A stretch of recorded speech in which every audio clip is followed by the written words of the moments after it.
I'm Shelley with Align My Practice. I'm really excited to be with Dean from Ortho Marketing. And today we're going to be talking about a couple of things, how to really stand out in a crowded market and to really elevate the patient experience and connect with your community. Orthomarketing.com, 360-degree digital marketing solutions for your practice.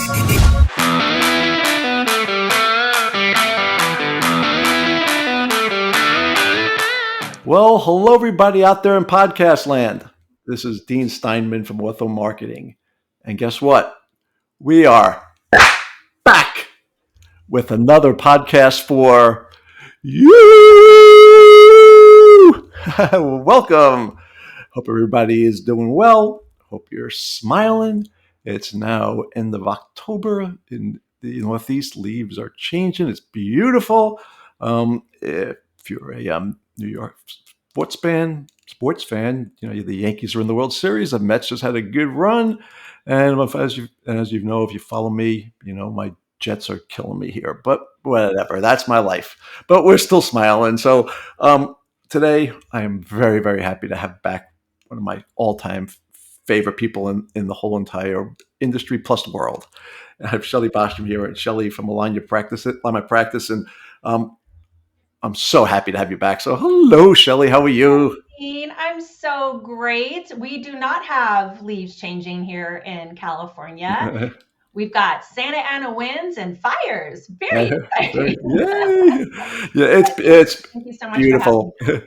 My pleasure. It's been a drought here. So unfortunately, without much rain, the leaves are falling off quickly. But it's Mother Nature has done a spectacular job this year for us. So we're very happy. Afterwards, I'll throw a little picture up here and we'll show everybody how the leaves look like. But with that said, welcome. I'm so happy to join us. And we're going to talk a little bit about some new trends and how to get patients in the door. It's really, really important, guys, to stand out and to differentiate yourself. And that's what we're going to talk about is how to differentiate. Let me say that again. How to differentiate your practice. So Shelley, let's talk a little bit about that. So obviously, from my job is to get practices found. All right, get the phone ringing, get people to schedule, to get them. But from there, it's up to the practice to convert them and work with somebody like you to help them come in. So, what do you talk to practice about it? What do you teach them on how to stand out differently in the market? Because as you know, competition is more fierce than ever before. People who are referrers and our competitors, many of the big aligner companies are directly marketing to the consumers. So once somebody gets that beautiful patient to show up for a consult, how do they get them to start, or how do they at least get them interested and stand out? So any suggestions? Yeah. Oh my gosh. I have tons of suggestions. So, everyone always says, you have to give great customer service and treat them well. But, as you and I have talked about, Dean, that's kind of a no-brainer. And it really is creating an experience and really meeting the needs of the patient because these patients go to, I think the average right now is 2.7 consultations before they select their provider. So that means you're closer to 3. So you're one of 3. And what I really try to encourage, not only just my doctors, my practices, my treatment coordinators, is you are not selling braces. You are not selling clear aligners. You really are selling a relationship and making sure that you are asking lots of questions. I'm a big advocate of Dr. Cialdini's principles of influence. And in his book, he talks about, are you a bungler, a smuggler, or a sleuth? So we want to be a sleuth. We really need to be a detective and learn what the goals and the values are and the chief concerns of that patient from their very, very first phone call. Because if they have a wedding in a year, if they went to another practice and they recommended extractions and they don't want to do extractions, or they really, really want to do clear aligners, they don't want to do braces, then don't talk about braces when they come in. You really need to pay very, very close attention and give them what they came in for.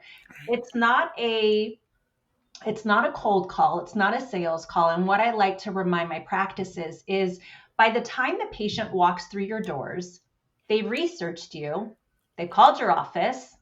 Hopefully you did a great job answering the phone and converting them into a consultation. They want to be sold. So give them what they want.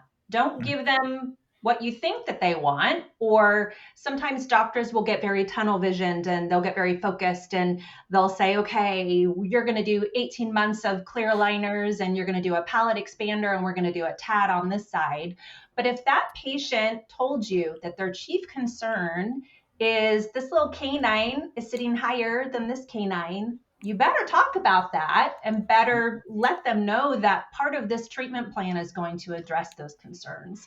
So I think that's probably the first recommendation that I have. The second is I really like to encourage my practices to have a niche, have something special that you offer as far as a treatment modality that isn't super common. Maybe you are an airway focused practice. Maybe you're going to do maxillary expansion. Maybe you are a specialist in improving gummy smiles with TADs. Maybe you've got lingual braces that you're offering. So I do recommend finding some sort of niche specialty that not only helps your wonderful marketing company like Ortho Marketing to market you with this special service in your area, but it's going to make you stand out in a very competitive market. Yeah, great idea. And so many people don't listen. Think about it. When somebody goes in for a consult, they have a problem, a pain point, and your job is to solve that problem. Okay. And I mentioned this a million times before. My favorite radio station in the world, from a marketing perspective, is WIIFM. You still listen to radio? WIIFM. What's in it for me? Oh. Yeah, that's my radio. And think about it. It's not about you, Doc. It's about them. So put yourself in their shoes and what's in it for me from their perspective, not yours. You could crow to the cows come home how great you are and blah, blah, blah. But they're coming to you for a reason. So as Shelley just said, listen to that reason and help them understand how you're going to solve their problem or their pain. And that's marketing and sales 101. You have to just listen, and somebody who comes to you for any service, if it's a roofer, electrician, a plastic surgeon, orthodontist, whatever it is, they have a problem. You're solving it. All right. So how are you going to solve their problem? So as you said, if somebody's just not happy with their kid, that's the answer you want to be focusing on, not, about you. So when it comes also to differentiating, I love the idea of having a niche and to listen. How does a practice stand out when it comes to pricing? Because it's so competitive now, and the days of charging $8,000-9,000 are over. You can't. It'd be great if you could do that, but if somebody in the market is offering an Invisalign or full on case for $49.99, how could you charge $7,500 and expect to do it? If the competitor is offering the same thing. So how does somebody handle price as an objection and to stand out from that side? Yeah, so I always encourage my clients that I do want you to charge more than the average. And if you develop great relationships with your patients from the start and they, for whatever reason, don't choose you, I really like to encourage you to find out why they didn't choose you. And cost and money is one of the 5 top patient objections to treatment. It's not always the first. I think a lot of practices or TCs think that it's all about money. It really isn't all about money. So I like having my clients charge more, but then you need to elevate the value. And when I work with my clients, I go through so many ways on how to elevate value, from the way you answer the phone and really creating these aha moments that make them go, oh, wow, they gave me a gift. Oh, wow, they called me the night before. They send me a handwritten thank you card. All of these little things that really elevate the value. So I think that's number one, is I don't want you to be the cheapest. I don't even want you to be average. So charge more, but elevate the value and that patient experience.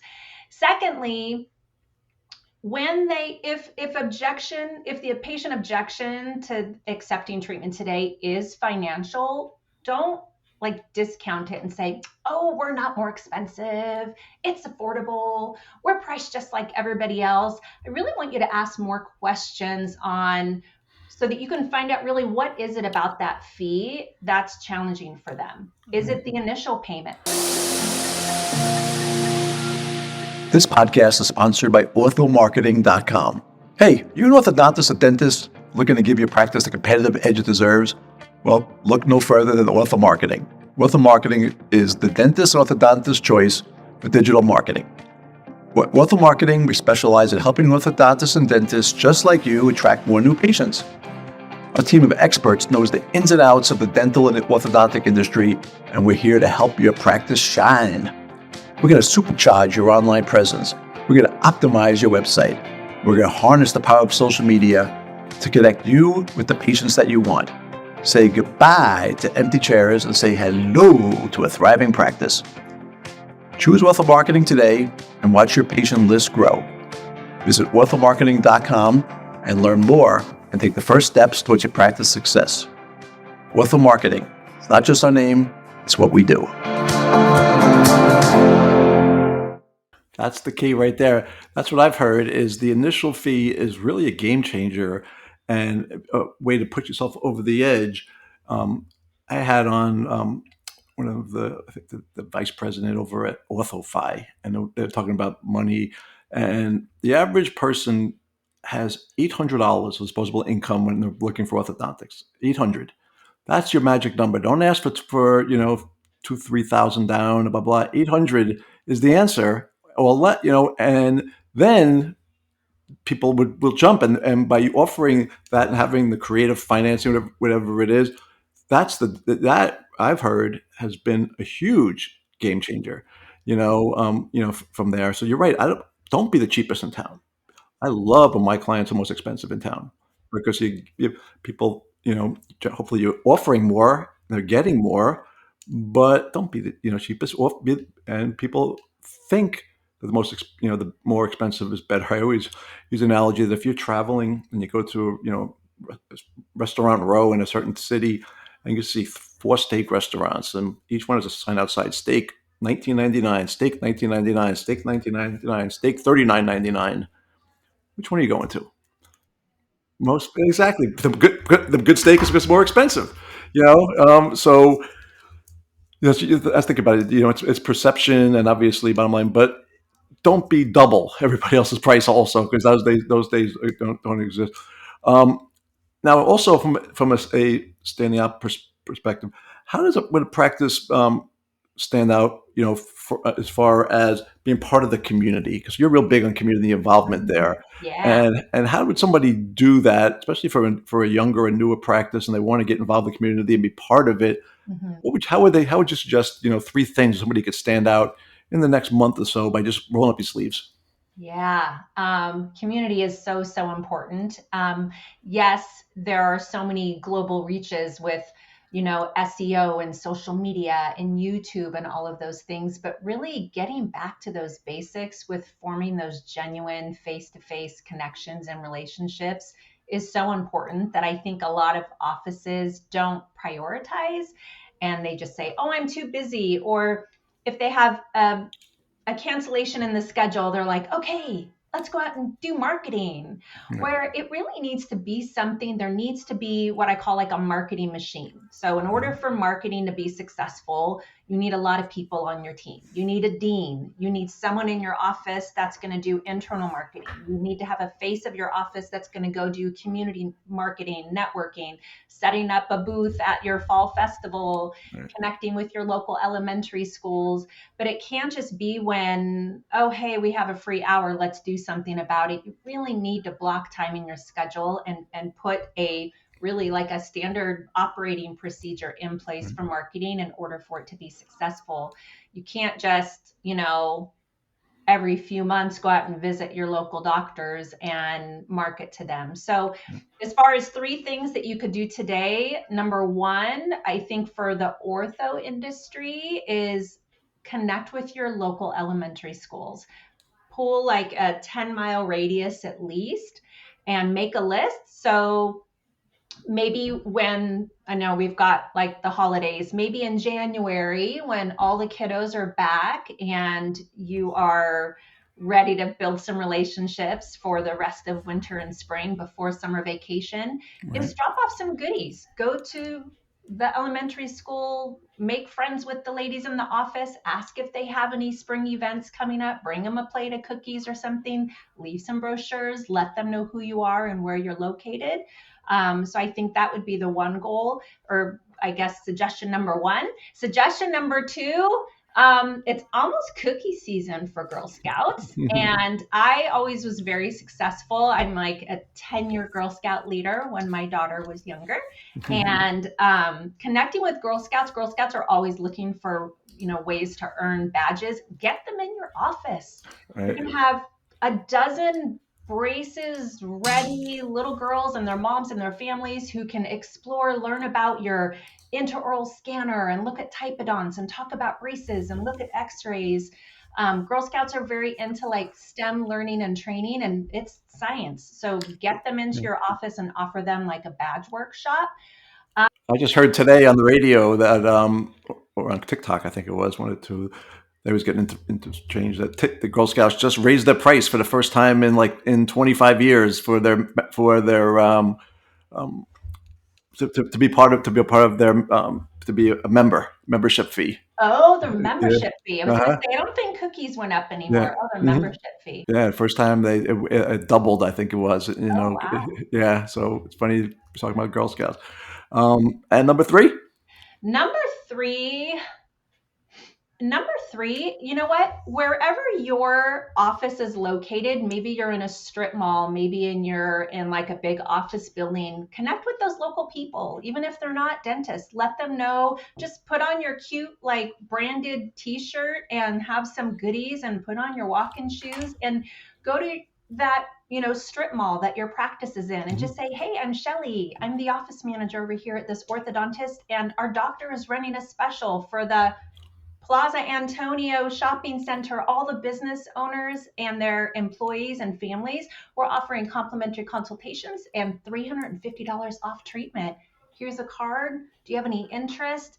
And just market just build those relationships. People are always looking for a deal, and they're not going to come and visit you. Whenever you're running a campaign, I always say it needs to be limited and time bound. And I ask all of my practices, like, why do people shop on Amazon Prime Days? Why do people shop on Black Friday? It's because what am I going to get today that I'm not going to get tomorrow? So they need to feel very special. We're running the special for this month, and I have a special coupon just for you because you are in this shopping center. So I think that's a great one too. It's just boots to the ground marketing. I'm going to take that one step further and to do it also, in Facebook. The world we're in now lives here. So what you want to do as a practice, you have to think from a social media perspective, to think outside your 4 walls. So many practices fall, unfortunately, under the guise that by posting on social media, you're going to get more business. Social media doesn't move the needle. It just is. What I found, if done correctly, it's the whipped cream on a sundae. Okay, but marketing and your foundation is the ice cream. But and most practices, think about it, the people who follow you, especially from an orthodontic perspective, are probably already patients. So it's hard to sell to somebody when they're already in treatment. So think outside your 4 walls, guys. You're part of a community. So if you go to local football game, take a picture of it, tag it. You're in the smile business. So great job, go Panthers. Tag them from your practice, so people will see it. If you go to a local restaurant, take a picture of your dinner, tag them, say great meal. If you go to a coffee shop locally, take a picture with the embarrassed to take a picture with, of the coffee, take a picture of the bakery. These are things that you're part of the community. And by showing their information, they're going to come back to you, and all their followers will see it. And that's also how you build your name out there, because the world we're in now is on this, and that's the world that you need to be on. So think about it. If you could just once a week, or if you bring in lunch for your office, take a picture of the food and thank them. Have a salad. If you see great sunset, take a picture of it. Whatever it is, anything going on in town. That also is how you get part of the community too. So that's a little tip there that you could do today, right now. If you're bringing in breakfast or lunch today, do it. Tag the restaurant, thank them. Take a picture. If you go in, take a picture with the owner. Things like that. That's what you want to do. If as long as if you're in a suburban community, you want that really makes a big difference. So that's something, a little tip there. So Shelley, in closing, if you had to basically give one bit of advice that something came across your desk recently or you read about that might be a good news bit or some bit of information that you could share with the community, what would you say is something new that you came across that somebody should do or see or follow? Just any bit of information, a new a new book you read, or are you finding a new TikTok thing, or you heard this or that, whatever, anything that you want to share with anybody. Gosh, put me on the spot, Dean. Well, I try. I gotta keep you on your toes. I haven't read any new books. Okay. All right, let's get out. Let's even about that. What are you watching now on Netflix? You know what I watch? It's not on Netflix. It's my kind of embarrassing guilty pleasure, but my husband and I love watching Naked and Afraid. Okay. Watching Naked and Afraid. So we just watched the last one standing. So okay. yeah. All right. But back to your other question, I did think about something. It's not really anything new that came across my desk, but something that I want to make sure that really all the practices do is I want to make sure as we near the end of 2024, if you haven't already, put a kickoff meeting on your schedule for January.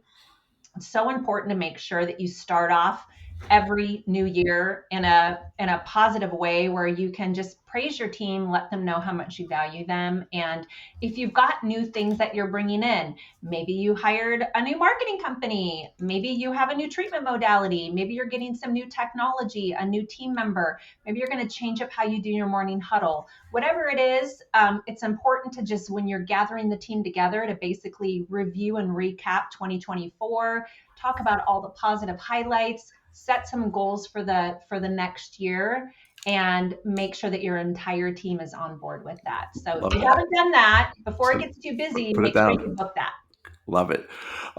So once again, if somebody wants to learn more about you, talk to you about their practice, find out how you can help them, what's the best way for somebody to reach you? Thanks, Dean. I'm everywhere. So my website is alignmypractice.com, designed by the amazing Dean. Thank you very much. Beautiful site. I'm on Instagram. I'm on Facebook. I'm on YouTube. You can always just email me. All the info's on the website, but I'm kind of all over the place. So I'm more than happy and honored. I do a lot of Zoom training, but I also love visiting practices in person. My husband and I are like kind of recent empty nesters, so I've got some freedom to travel, and I love visiting my offices in person, but I've got the Zoom training options. Great. And then if anybody else is watching Naked and Afraid, reach out to Shelley, and you guys can compare notes. Shelley, thank you so much for joining. I appreciate everybody out in podcast land. Thanks so much for being a loyal listener. Again, we always love to hear your comments and feedback and questions. Please follow us at Ortho Marketing on all of your social media programs. Again, we're all the same thing. We're on YouTube and Instagram and TikTok and Facebook and across the board there. So, Shelley, thank you so much once again. I really appreciate everybody out there. Be safe, keep smiling, and thanks so much for listening and watching. Bye-bye, everybody.